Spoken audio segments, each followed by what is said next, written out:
Сәлем достар, бүгінгі видеода қазы жасау үлгісін үйрететін боламын. Қазы міндетті түрде жылқының ішегінен және жылқының етінен жасалынады. Ішекті пайдаланбас бұрын 3-4 қайтара әдемілеп жуып алу керек. Келесі кезекте, егер ішегіміз тар болатын болса, ішіне пиязды салып, ішегімізді созып аламыз.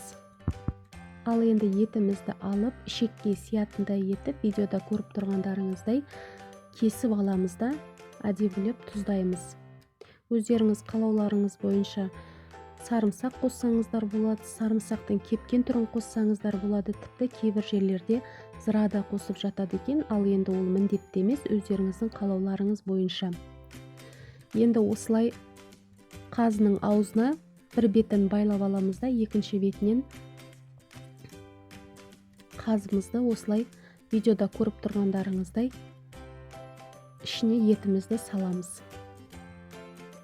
Бір айта кететін жайт, міндетті түрде сіздердің еттеріңіз майлы тұстарын қосыңыздар, болмаса міндетті түрде іш майынан қосып жіберіңіздер. Егер сіздер май қоспайтын болсаңыздар, онда сіздердің қазыларыңыз сухой болады. Міне видеода көріп тұрғандарыңыздай ішіне етті кіргізесіздер де, екінші бетін әдемілеп қаттығып байлап тастайсыздар. Міне ешқандай қиындығы жоқ, біздің қазымыз дайын болды.